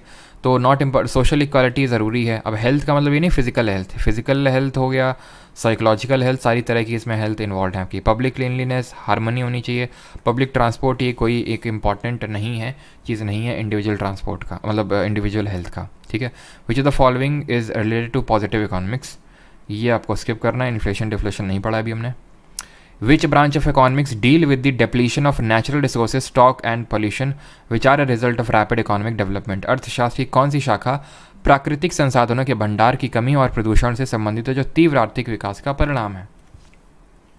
कौन सी शाखा प्राकृतिक यानी नेचुरल रिसोर्सेज, संसाधनों के भंडार की कमी और प्रदूषण से संबंधित है? तो इसको हम बोलते हैं एनवायरमेंटल इकोनॉमिक्स, ठीक है, ऑप्शन नंबर ए। एनवायरनमेंट से संबंधित तो एनवायरमेंटल इकोनॉमिक्स होगी, सिंपल, क्योंकि डेवलपमेंट इतनी जोर से हो रहा है कि हम अपने एनवायरनमेंट को खो रहे हैं। एनवायरमेंटल इकोनॉमिक्स इसलिए वजह से, जैसे कि हम अभी कॉन्सेप्ट इंट्रोड्यूस करते हैं जब हम जीडीपी पढ़ेंगे तो ग्रीन जीडीपी, कि भाई जीडीपी ठीक है, आपने डेवलपमेंट तो कर लिया, खूब आपने प्रोड्यूस कर लिया, सर्विसेज ऑफर कर ली, लेकिन आपने उसको करते वक्त कितना नेचर को हार्म किया उसको भी घटा देना, तब हम ग्रीन जीडीपी है। तो ग्रीन जीडीपी एक रिसेंट में टर्म यूज़ करते हैं जो एनवायरमेंटल इकोनॉमिक्स का एक टाइप है, एक पार्ट है, कि भाई आप इकोनॉमिक्स आप एनवायरनमेंट को भी ध्यान में रखो while considering the development. An economy is in which both the private sector and government are involve is known as. एक अर्थव्यवस्था जिसमें निजी क्षेत्र और सरकार दोनों शामिल होते हैं उसको क्या बोलते हैं? उसको हम बोलते हैं ब्लेंडेड पैरेलल एमलगम, नहीं, option number A mixed economy. Parallel economy वो होती है जैसे कि फॉर एग्जांपल जो हमारे रेडी वाले जो होते हैं ना, या फिर जो काम कर रहे हैं, जो अनऑर्गेनाइज सेक्टर होता है, जैसे हमारे देश में कचौड़ी वाला है, समोसे वाला है, ठीक है, बहुत सारे ऐसे लोग हैं जो रजिस्टर्ड नहीं है गवर्नमेंट के अंडर और ठेला लगा के काम कर रहे हैं, फिर कुछ भी ऐसा छोटा मोटा काम कर रहे हैं, तो उसको हम पैरेलल इकोनॉमी बोलते हैं, जो गवर्नमेंट के उसमें नहीं है, गवर्नमेंट के एक तरह से बोल सकते हैं रूल्स एंड रिकॉर्ड्स में नहीं है कि भाई इस तरह का भी कोई बिजनेस है, फिर वो टैक्स पे करते हैं और रजिस्टर्ड हो गवर्नमेंट के अंडर, ऐसा बिल्कुल नहीं है, उसको हम पैरेलल इकोनॉमी बोल देते हैं। 22, ऑल मॉनेटरी ट्रांसफर्स और kinds sent by migrant to their place of origin are called as, तो जो माइग्रेंट होते हैं, जैसे फॉर एग्जांपल ये हमारा इंडिया है, आपके घर से कोई मान लेते हैं यूएई में जॉब करता है, वो आपको कुछ पैसा भेजता है, क्योंकि वो माइग्रेंट है, वो आपको कुछ पैसा भेज रहा है, तो उसको क्या बोलेंगे, उस पैसे को उसको बोलेंगे रेमिटेंसेस। ये बेसिक से टर्म्स है, जब हम आगे पढ़ेंगे तो इनका यूज़ होगा, इसलिए आप इनसे आप अवगत रहें, ठीक है। इन पे क्वेश्चन तो डायरेक्टली भी पूछा जा चुका है, बट इन टर्म्स का यूज़ होगा, तो इसको प्रेषण बोलते हैं, रेमिटेंस बोलते हैं, कि जब कोई दूसरे मतलब कोई हमारे देश का जो नागरिक है बाहर जाके भारत में हमारे देश में पैसा भेज रहा है, तो उसको रेमिटेंस बोलते हैं। और इंडिया रेमिटेंस रिसीव करने के नाम पे, मतलब इंडिया रेमिटेंस के टर्म्स में नंबर 1 है, ठीक है, नंबर 1 है, यानी सबसे ज़्यादा जो रेमिटेंस है, यानी जो बाहर से लोग, जो हमारे लोग हैं इंडिया के नेशनल से जो भारत में पैसा भेजते हैं, वो सबसे टॉप पे, सबसे ज़्यादा पैसा भारत को रिसीव होता है। 23, people like small farmers and seasonal workers who regularly move in and out of poverty are categorized as, छोटे किसान और मौसमी जो श्रमिक जैसे लोग जो होते हैं, जो गरीबी से बाहर आते जाते रहते हैं, उनको क्या बोलते हैं, occasionally poor, churning poor, always poor या फिर यूजुअली पुअर। तो उनको अब ओकेजनली का मतलब है जो होता है ज़्यादातर पुअर ही रहते हैं, ऐसा तो नहीं है, कभी आते हैं कभी जाते हैं। ऑलवेज तो ये तो बिल्कुल ही एक्सट्रीम हो गया कि हमेशा रहते हैं, हमेशा थोड़ी ना, कभी आ रहे हैं कभी जा रहे हैं। यूजुअली ये भी नहीं होगा, आपका ऑप्शन होगा बी, चर्निंग पुअर, यानी चर्न का मतलब बेचारों का मतलब उसी के बीच में चर्न हो रहे हैं, ये बिलो पॉवर्टी लाइन है, ये बीपीएल है और ये एपीएल है, उसी के बीच में पिस रहे हैं, एपीएल और बीपीएल के बीच में पिस रहे हैं, कभी बीपीएल कभी एपीएल, ठीक है। जैसे कि हमारे इसमें जो ज़्यादातर जो किसान होते हैं, जैसे यहाँ पे लिखा भी हुआ स्मॉल फार्मर्स, वो होते हैं सीजनल वर्कर्स होते हैं। सीजनल वर्कर्स क्या होते हैं, जब अनएम्प्लॉयमेंट पढ़ेंगे तो वहाँ देखेंगे कि सीजनल वर्कर जिनको सीज़न में काम मिलता है, जैसे कि अगर अभी सीज़न आ रहा है फेस्टिव सीज़न, ठीक है, तो दिवाली में जो दियो वगैरह का काम करते हैं, झालर का, उनका अच्छा भी होगा, तो वो क्या होंगे, अभी हो सकता है कि बीपीएल से बाहर निकल जाएंगे क्योंकि अच्छा काम होगा पटाखों वगैरह का सबका। लेकिन जैसे ही ऑफ सीज़न का टाइम आएगा, या फिर स्मॉल फार्मर में अगर की बात करें, तो कभी जब ढंग से मौसम हो गया, बारिश वगैरह हो गई सही टाइम पे, और जब होनी थी तब हुई, जब नहीं होनी तब नहीं हुई, तो इस तरह से तो अच्छा हुआ, अच्छा प्रोडक्शन हुआ, तो एपीएल हो गए। लेकिन अगर मान लेते हैं बारिश से फसल पूरी ख़राब होगी तो बीपीएल हो जाएंगे, तो चर्न हो रहे हैं बीपीएल और एपीएल के बीच में। 24, an unexpected rise in sales of a product leads to, किसी उत्पाद की बिक्री में अप्रत्याशित वृद्धि डैश की ओर ले जाती है। अगर ये सिंपल से बेसिक सी चीज़ें हम लोगों ने पढ़ी नहीं है और ना ही ये कोई टॉपिक के अंडर में आती है, लेकिन बेसिक से ये चीज़ें हैं जो कि क्वेश्चंस इस पे बन जाते हैं, तो आपको थोड़ा पता होना चाहिए किस तरह से क्वेश्चन को अटेम्प्ट करते हैं। अगर बहुत राइज हो गया किसी चीज़ की सेल में, तो उससे क्या होगी, आपकी इन्वेंट्री के साथ क्या होगा, इन्वेंट्री आपकी खाली हो जाएगी, इन्वेंट्री आपकी खाली हो जाएगी। इन्वेंट्री खाली हो जाएगी कि मतलब क्या है कि आपका जो है डीक्युमुलेशन हो जाएगा, यानी कि एक्युमुलेशन तो होगा नहीं। एक्युमुलेशन तो तब होता जब आपकी जो इन्वेंट्री है वो एक तरह से उससे माल जा ही नहीं रहा, क्योंकि उसकी डिमांड आ ही नहीं रही है, तो यानी कि काफ़ी कम सेल हो रही है, तो एक्यूमुलेट होता जाता है आपकी इन्वेंट्री में। लेकिन यहाँ पे क्या है, अब क्योंकि ये अनएक्सपेक्टेड है तो अनप्लैंड होगा। अगर एक्सपेक्टेड होता तो भाई प्लान करके रखते, लेकिन अनएक्सपेक्टेड हो गया तो अनप्लैंड डिकम्युलेशन हो जाएगा एकदम से। 25, which of the following activities can be classified as a part of secondary sector of economy, इसमें से किसको आप सेकेंडरी सेक्टर में रखेंगे, लीगल कंसल्टिंग, टी प्लांटेशन और फार्म इक्विपमेंट मैन्युफैक्चरिंग या फिर बैंकिंग। सेकेंडरी सेक्टर में अब जो बैंकिंग हो गया, सर्विस है, तो सर्विस सेक्टर में आएगा, यानी टर्शरी में आएगा, ठीक है। टी अगर बात करें, टी प्लांटेशन डायरेक्टली नेचर से इन्वॉल्व है तो प्राइमरी सेक्टर में आएगा आपका ये। लीगल कंसल्टिंग अगर बात करें टर्शरी के अंदर क्वार्टरनरी में आ जाएगा, क्वार्टरनरी में, बिकॉज यहाँ पे कंसल्टिंग सर्विसेज हैं, यहाँ पे कंसल्टिंग सर्विसेज जो बहुत लोग नहीं दे पाते हैं, ठीक है, तो इस तरह से उस क्वार्टरनरी में रख सकते हैं। फिर टर्शरी का ही एक सब सेक्शन है लीगल, तो सेकेंडरी में तो नहीं आएगा। तो फार्म इक्विपमेंट की जो मैन्युफैक्चरिंग, क्योंकि हम सेकेंडरी सेक्टर को क्या बोलते हैं, मैन्युफैक्चरिंग सेक्टर भी बोलते हैं, तो उस तरह से आप इसको रिकॉल याद रखिए। 26, मिक्स्ड इकोनॉमी इज, मिश्रित अर्थव्यवस्था क्या होती है, CHSL 2020 में क्वेश्चन पूछा गया। Presence of subsistence and commercial farming, coexistence of traditional and modern industries, a market system of resource allocation, commerce and trade in which free market coexist with government intervention, presence of domestic and foreign investment। Answer इसका क्या होगा, answer होगा इसका option number C, a market system of resource allocation, commerce and trade in which free market यानी कि free market यानी कि private player आराम से खेल रहे हैं, को एग्जिस्ट विद गवर्नमेंट इंटरवेंशन यानी कि थोड़ा बहुत गवर्नमेंट का इंटरवेंशन भी होता है, यही पढ़ा था। यहाँ से एक चीज़ याद रखिएगा कि जो भी कभी आपको इस तरह का स्टेटमेंट दिखता है जो बहुत ही खुद को डिफाइन कर रहा है, सेल्फ एक्सप्लेनेटरी है, काफ़ी कॉम्प्रहेंसिव है, पूरी तरह से ढंग से डिफाइन कर रहा है, वो जनरली ज़्यादा चांसेस होते हैं सही होने के। ध्यान रखिएगा इस चीज़ को। ये मैं आपको जो नेटो सीरीज चल रही सीजीएल मेंस की उस समय बता चुका हूँ, जो लोग रेगुलर होंगे उन्हें पता होगा। विच of the following is an good or goods on and economic system in which capital are owned by private individual business and the production of services is based on the supply demand in the general market। बताइए, तो यहाँ पे जो basic जो demand और supply पे पूरी चीज़ें काम कर रही हैं, डिमांड एंड सप्लाई में हमेशा याद रखना कैपिटलिस्ट इकोनॉमी काम करती है, हमेशा।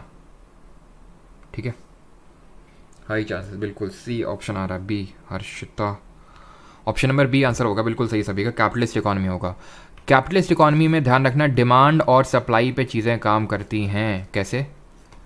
अगर मैं किसी चीज़ की डिमांड कर ही नहीं रहा हूँ, अगर फॉर एग्जांपल मैं डिमांड करने लगूँ कि मुझे चाहिए मुझे चाहिए ग्लास में जो मास्क वाला प्रोडक्ट, तुम लोगों ने शार्क टैंक देखते हो, शार्क टैंक में एक बंदा आया था, ग्लास को मास्क चढ़ा देंगे, ग्लास में मास्क चढ़ा देंगे, मतलब जैसे कि ग्लास जूठा नहीं होगा। ठीक है, तो एक अश्नीर ग्रोवर करके शार्क था, उसने काफ़ी अड़गाया उसको, तुम लोगों ने काफ़ी लोगों ने वीडियो देखा होगा, है ना, कि इससे वाहियात प्रोडक्ट ना तो मैंने देखा है ना मैं देखना चाहूँगा। ठीक है, फिर हमारे दूसरे शार्क हैं शादी.com वाले, वो बोलते हैं कि ये ऐसा प्रोडक्ट है कि जिसको आपको फोर्स करना पड़ेगा, लोगों को डिमांड है ही नहीं इसकी, लोगों को फोर्स करना पड़ेगा, आदत डालनी पड़ेगी। तो जब डिमांड है ही नहीं तो फिर कोई सप्लाई करेगा ही क्यों? अब कुछ हो जाते हैं हमारे लोग जो सप्लाई करने लगते हैं, लेकिन जब बिकेगा ही नहीं तो बिज़नेस फेल हो जाएगा, और बिज़नेस फेल हो जाएगा तो बंद हो जाएगा, सिंपल। तो कैपिटलिस्ट इकोनॉमी डिमांड और सप्लाई पे चीज़ काम करती है। लेकिन अगर किसी चीज़ की बहुत डिमांड आ रही है, जैसे फॉर एग्जांपल रील देखने की बहुत डिमांड आ रही थी, तो जितने भी रील वाले ऐप बने अजीब अजीब से, ना जाने क्या क्या, टिंग टोंग चिंग चोंग पिंग पोंग करके ऐप, या फिर सट्टा लगाने की डिमांड बढ़ रही थी, ड्रीम 11 आया, उसने सट्टा लगाने की लत लगा दी, अब डिमांड बहुत ज़्यादा है तो ढेर सारे ऐप आ गए, क्योंकि डिमांड थी इसलिए सप्लाई हो रही। कैपिटलिस्ट इकोनॉमी, सोशलिस्ट इकोनॉमी में ऐसा नहीं होता है, वहाँ पे लोगों की नीड पे चीज़ें चलती हैं, नीड पे। ठीक है, जिसकी नीड होगी वो। यहाँ गया डिमांड और सप्लाई, जितना ज़्यादा डिमांड उतना ज़्यादा सप्लाई। ठीक है, 28 विच of the following is a tertiary economic activity, निम्नलिखित में से कौन सी तृतीयक आर्थिक गतिविधि है? टर्शरी, फार्मिंग, प्राइमरी, ट्रेडिंग, ये हो जाएगी आपकी ट्रेडिंग। ट्रेडिंग कैसी है? इनटैंजिबल है, छू सकते हो क्या ट्रेडिंग को? जो स्टॉक मार्केट में जो लोग ट्रेडिंग करते हैं, या फिर ये तो चलो स्टॉक ट्रेडिंग हो गई, या फिर इन जनरल जो ट्रेडिंग हो गई आपकी। हंटिंग गैदरिंग आपकी प्राइमरी होगी। वेविंग यानी कि बुनाई, डायरेक्टली सब किससे इन्वॉल्व हैं? प्राइमरी सेक्टर से, तो तीनों ही आपकी प्राइमरी सेक्टर में आएंगी, एक्सेप्ट ट्रेडिंग जो कि आपकी टर्शरी सेक्टर में आएगी। An industrial economy is best defined as an economy whose 50% or more produce value comes from the dash sector। Industrial economy को हम मतलब इंडस्ट्रियल इकोनॉमी किस इकोनॉमी को बोलते हैं? जहाँ पे इनमें से किस चीज़ का जो कंट्रीब्यूशन है वो 50% से ज़्यादा हो। तो मैंने आपको बताया था क्या, मैन्युफैक्चरिंग जो सेक्टर होता है, मैन्युफैक्चरिंग सेक्टर जब अच्छा डेवलप होता है तो वो इकोनॉमी जो होती है इंडस्ट्रियलाइज्ड इकोनॉमी होती है। तो इंडस्ट्रियल इकोनॉमी मतलब इंडस्ट्री, यानी इंडस्ट्रीज़ बहुत सेटअप है। इंडस्ट्रीज़ में क्या होती है? मैन्युफैक्चरिंग होती है।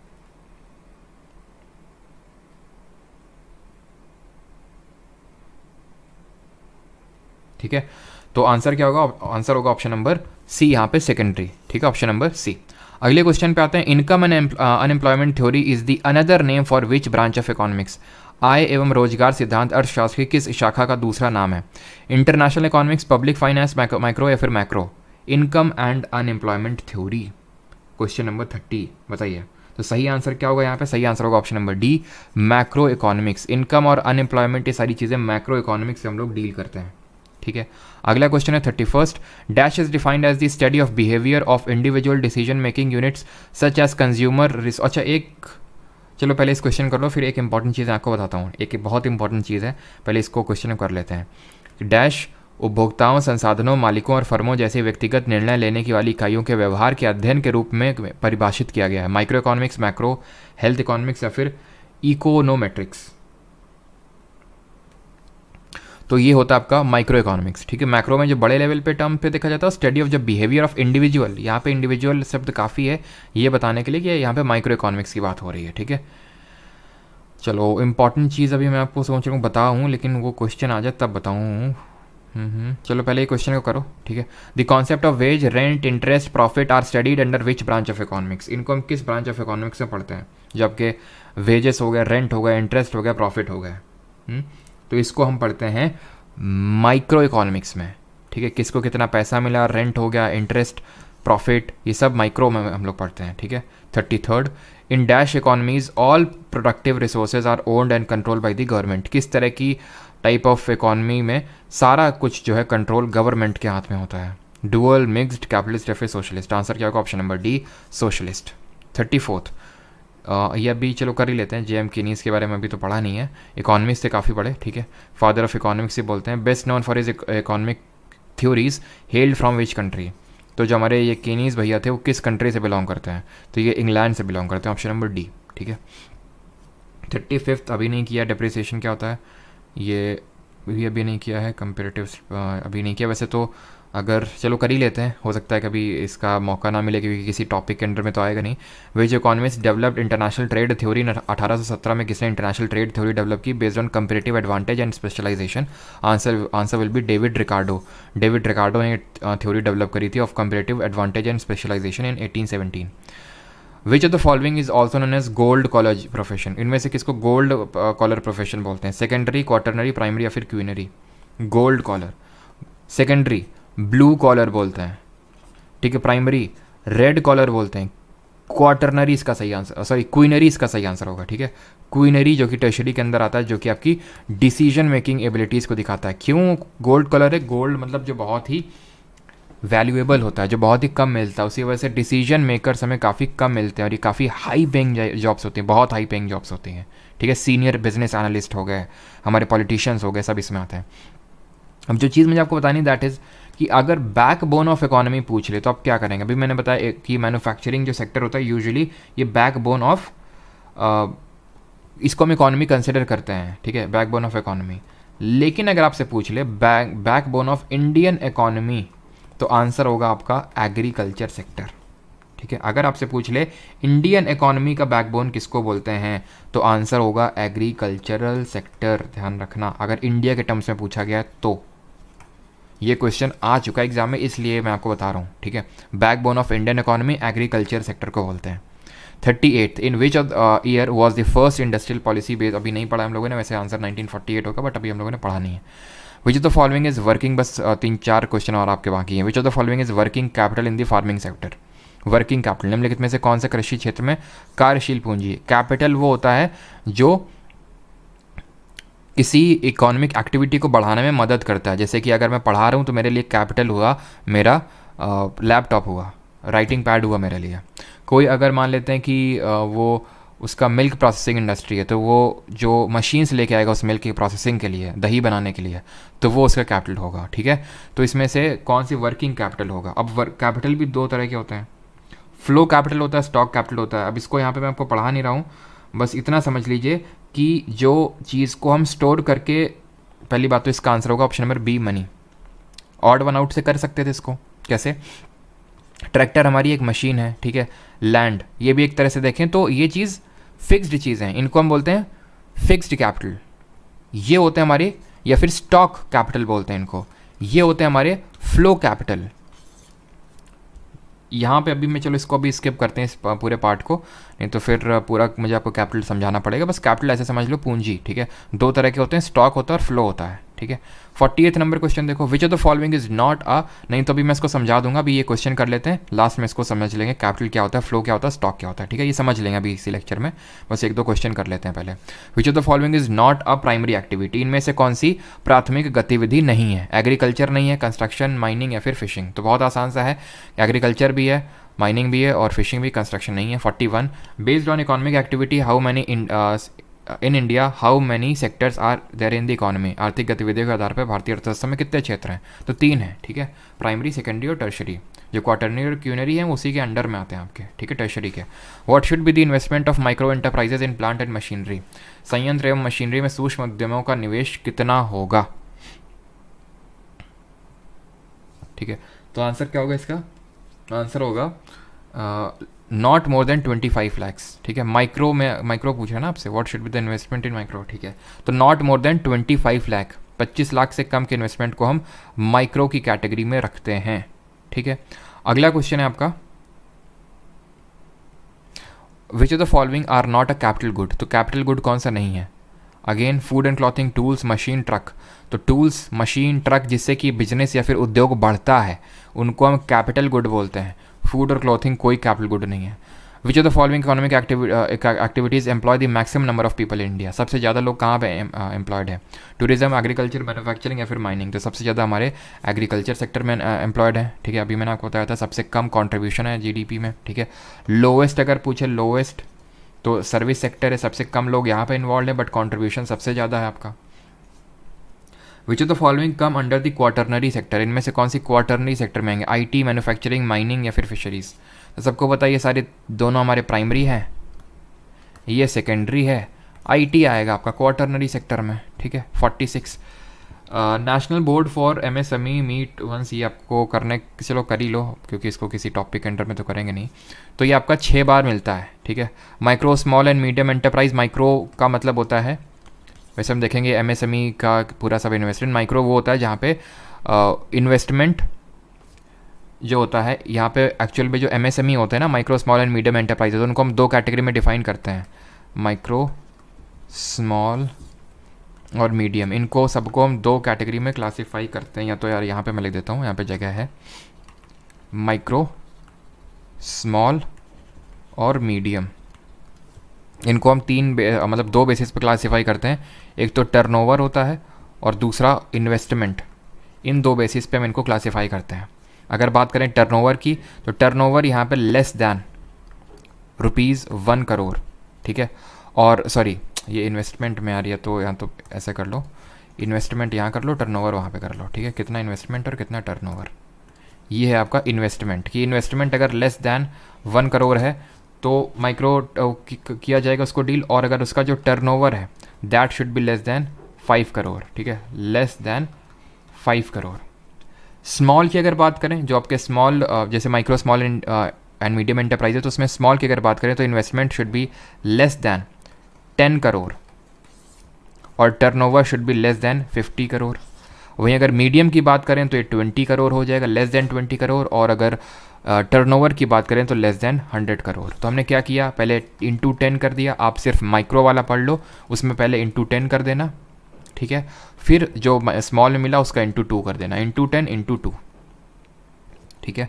6 बार मिलता है। And the last question is MSME sorry micro, small and medium development act was enterprises passed in the year. किस साल इसको पास किया गया? Which year was it passed? Option आपके 2006, 2004, 2008 या फिर 2002। तो चलिए लास्ट क्वेश्चन आई थिंक, हाँ, तो ये क्वेश्चन आपके लिए रखते हैं। अब यहाँ पे मैं आपको वो फ्लो और स्टॉक का कॉन्सेप्ट समझाता हूँ जो यहाँ पे मैंने स्किप किया था, ठीक है। यहाँ पे समझ लो कि फ्लो और स्टॉक क्या होते हैं। तो क्या चीज़, अभी डाउट थोड़ा सा होल्ड कर लो, अभी मैं इसको क्लियर करवा दूँ फ्लो और स्टॉक वाला, तो उसके बाद आप मतलब जो भी जिसका डाउट होगा तो पूछ लेना, ठीक है। स्टॉक वेरिएबल्स वो होते हैं जो किसी इकोनॉमिक वेरिएबल, मतलब measures an economic variable over a specific period of time, ठीक है। यहाँ पे किसी भी वेरिएबल को, variable is measured over a specific period of time, specific period of time. लेकिन अगर मैं फ्लो कॉन्सेप्ट की बात करूं तो फ्लो जो कॉन्सेप्ट होता है ये मेजर करता है किसी भी वेरिएबल को। वेरिएबल इज मेजर्ड, अब वेरिएबल क्या होता है अभी एग्जांपल के थ्रू मैं आपको बताने वाला हूँ कि वेरिएबल क्या होता है। तो जो वेरिएबल होता है measured over a defined period of time, over a defined period of time. जैसे कि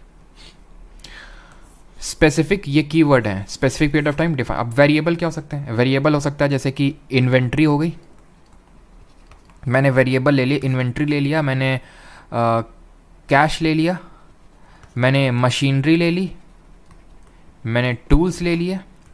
तो मुझे बताइए जो मशीनरी है, जो किसी कंपनी में जो मशीनरी है वो क्या डेली, मतलब ऐसा है क्या कि आज 10 मशीनरी हैं, कल 20 हो गई, आज 5 हैं, परसों फिर उसके बाद 2 दिन बाद 100 हो गई मशीनरी। मशीनरी तो रोज़ रोज़ तो चेंज होती नहीं है। ठीक है। या तो फिर हम ये बोल सकते हैं कि अगर तुम 6 महीने में एक बार देख लो कितनी मशीनरी है, तो रफली फिर वही मान सकते हो कि उतनी मशीनरी होंगी इस पर्टिकुलर वहाँ पे, फिर 6 महीने में, फिर 1 साल में मेजर कर लो, फिर 2 साल में, क्योंकि मशीनरी रोज़ रोज़ तो ऐसा तो है नहीं कि मशीनरी आज जा रही है कल एक और आ रही है, ऐसा तो होता नहीं है। ठीक है, तो ये क्या है, इसको हम स्पेसिफिक पीरियड ऑफ टाइम में मेजर कर सकते हैं इस वेरिएबल को। इन्वेंट्री हो गया, कैश हो गया, इनको हम डिफाइंड पीरियड ऑफ टाइम में मेंशन करते हैं, मतलब मेजर करते हैं, क्योंकि कैश तो ऐसे समझ सकते हो आप कि रोज़ का आना जाना मतलब रहता है कैश का। तो इन्वेंट्री खाली हो रही है, भर रही है इन्वेंट्री का, तो उसको हमें डिफाइंड पीरियड ऑफ टाइम में मेजर करना होगा। किसी स्पेसिफिक पीरियड ऑफ टाइम में देख के इन्वेंट्री को मैं ये नहीं बोल सकता हूँ अच्छा तो इन्वेंट्री में इतनी चीज़ें रहती हैं, क्यों, क्योंकि वो अभी तुम्हें दिख रही हैं, कल खाली हो जाए, पता चला इन्वेंट्री आधी खाली हो जाए तुम। तो जनरल अगर तुम्हें सेंस चाहिए इन्वेंट्री का, तो स्पेसिफिक पीरियड ऑफ टाइम में मेजर करो उसको और उसका एवरेज ले लो, तब तुम्हें पता चलेगा। जैसे कि जब हम ज्योग्राफी पढ़ेंगे तो वहाँ पे वेदर और क्लाइमेट का फिनोमेना पढ़ेंगे। क्लाइमेट में क्या होता है, क्लाइमेट में होता है बहुत सालों से जब चीज़ को स्टडी करते हैं कि यहाँ पे वेदर कैसा है कैसा है कैसा है कैसा है, तब हम बोल देते हैं कि हाँ भाई कानपुर का क्लाइमेट ऐसा है, बेंगलोर का क्लाइमेट थोड़ा सा नॉर्मल रहता है, दिल्ली में बहुत एक्सट्रीम ऑफ क्लाइमेट देखने को मिलता है। तो हमने एक स्पेसिफिक पीरियड ऑफ टाइम में मेजर किया, ठीक है। बट अगर वेदर की बात करें, ठीक है, मतलब डिफाइंड पीरियड ऑफ टाइम में मेजर किया तो उसको हमने क्लाइमेट बोल दिया। लेकिन अगर वेदर की बात करें तो जैसे आज मान लेते हैं कानपुर में बारिश हो रही, तो दैट डजंट मीन कि कानपुर में बारिश का मौसम रहता है फिर यहाँ पे हमेशा बारिश ही होती रहती है, यानी कि कानपुर का क्लाइमेट रेनी क्लाइमेट ना। क्लाइमेट आप तब बता सकते हो जब आप स्पेसिफिक पीरियड ऑफ टाइम तक किसी चीज़ को मेजर करते हो, तो उस तरह से आप बोल सकते हो इसको, ठीक है। तो उसी तरह से आपके कॉन्सेप्ट्स हैं।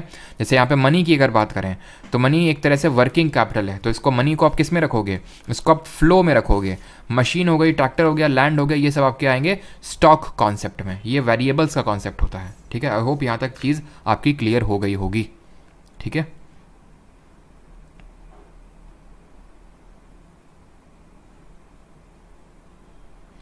कंप्यूटर करवा दो, कंप्यूटर के लेक्चर जल्दी चालू होने वाले हैं। मैंने को बताया था अमन सर आपके कंप्यूटर करवाने वाले हैं, ठीक है। और वो अभी थोड़ा सा उनकी ज्वाइनिंग वगैरह है, तो ज्वाइनिंग को लेके अभी थोड़ा सा बाहर हैं वो, और आज आ जाएंगे। बाकी जल्दी वो लेक्चर पे काम करना स्टार्ट कर देंगे, बात हो गई उनसे, ठीक है। क्लियर है नैतिक, प्राची पंडित, सरजी ल्यूसिड, ओके। ख़त्म हो गया, ठीक है, ख़त्म हो गया।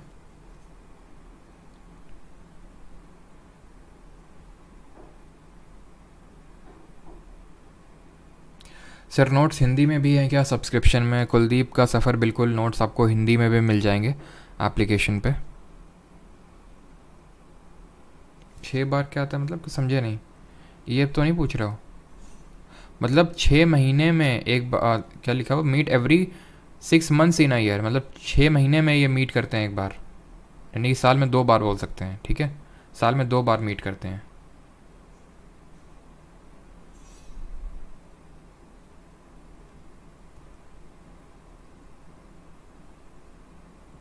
टर्नओवर क्या होता है सर जी? टर्नओवर का मतलब होता है, यहाँ पे जो मैंने चीज़ लिखी टर्नओवर, टर्नओवर का मतलब होता है कितने पैसे का लेन देन हो रहा है। जैसे फॉर एग्जांपल एक कंपनी है, उसमें इतना पैसे का काम हो रहा है।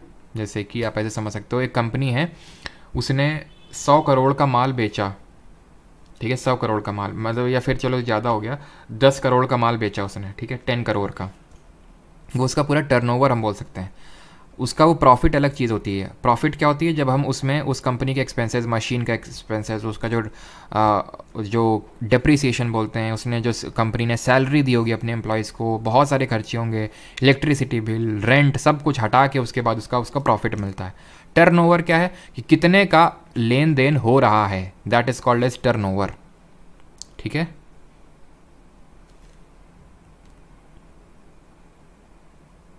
वेरिएबल का कॉन्सेप्ट समझ नहीं आया सर। वेरिएबल में क्या समझ नहीं आया? वेरिएबल होते हैं हमारे डिफरेंट इकोनॉमी में, वेरिएबल होते हैं जैसे कि पैसा हो गया, कोई मशीन हो गई, ठीक है। ये सारे वेरिएबल को हम 2 कैटेगरी में क्लासीफाई करते हैं, फ्लो और स्टॉक। स्टॉक वो कॉन्सेप्ट होते हैं जो मतलब रोज़ रोज़ चेंज नहीं होते, जैसे मशीन हो गए, टूल्स हो गए, रोज़ रोज़ ऐसा नहीं कि चेंज होते रहते हैं, तो वो मेजर्ड ओवर बोल सकते हैं कि स्पेसिफिक पीरियड ऑफ टाइम। आप स्पेसिफिक पीरियड ऑफ टाइम में देख लो और आपको पता चल जाएगा। लेकिन इन्वेंट्री हो गया, कैश हो गया, कैपिटल जिसको हम बोल सकते हैं, तो वो सारे आपको एक स्पेसिफिक पीरियड ऑफ टाइम में मेजर करने होंगे, तभी आप उसका एक सही पिक्चर बता पाएंगे, ठीक है। लैपटॉप पे भी हैं क्या पेड क्लासेस? बिल्कुल हैं, लैपटॉप पे आप इस वेबसाइट पे एक्सेस कर सकते हैं www.parmar academy.in। जिन लोगों को नहीं पता है, ये लेक्चर आपके रिकॉर्डेड फॉर्मेट में एप्लीकेशन और इस वेबसाइट पे अवेलेबल होते हैं, और इसके जो नोट्स हैं इंग्लिश और हिंदी में हैंड रिटन नोट्स, वो आपको एप्लीकेशन या फिर वेबसाइट पे ही अवेलेबल होंगे। ठीक है, all clear? Okay Gautam.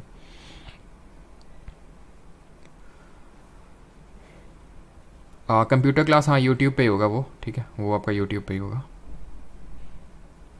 Notes Rahul जाजरा, ये एप्लीकेशन और वेबसाइट में मिलेंगे, वो पेड नोट्स हैं। एक्चुअली में ये बैच है जिसकी फ्री लाइव स्ट्रीमिंग होती है यूट्यूब पे।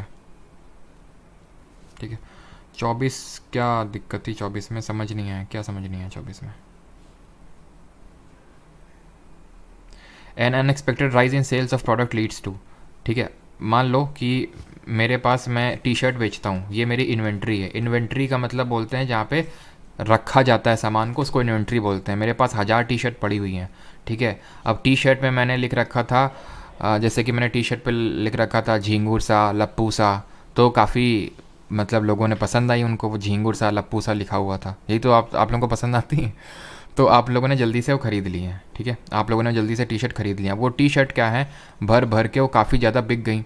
मुझे इतना एक्सपेक्ट नहीं था कि इतना ज़्यादा बिक्री हो जाएगी, यानी अनएक्सपेक्टेड राइज हो गई सेल्स में, तो उसकी वजह से मेरी डीकमुलेशन हो जाएगी, इन्वेंट्री मेरी खाली हो जाएगी। खाली मतलब डीकमुलेशन एक्यूमुलेशन का मतलब इकट्ठा होना। इकट्ठा तब होती है कि भाई मैंने सोचा कि झींगुर लप्पुर सा लिखूंगा, बहुत बिकेंगे लोगों, लेकिन लोगों ने खरीदी नहीं। लोगों ने खरीदी नहीं तो क्या होगा, इन्वेंट्री भरी भरी भरी पड़ी रहेगी, एक्यूमुलेशन हो जाएगा। लेकिन यहाँ पे राइज हो रहा है सेल्स में, और क्योंकि अनएक्सपेक्टेड हो रहा है तो अनप्लैंड डीकमुलेशन हो जाएगा इन्वेंट्री का। ठीक है,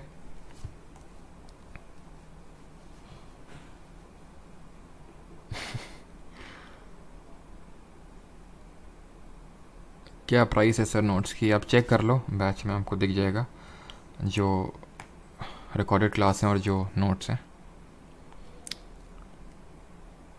इन्वेंट्री भाग्य मड्डम, समझ गई अभी आप क्या है इन्वेंट्री? इन्वेंट्री का मतलब होता है जहाँ पे सामान स्टोर करके रखा जाता है। जैसे कि टी शर्ट की टी शर्ट बेचता हूँ तो मेरी टी शर्ट की इन्वेंट्री होगी, जहाँ टी शर्ट पड़ी होंगी, ढेर सारी टी शर्ट पड़ी होंगी। ठीक है,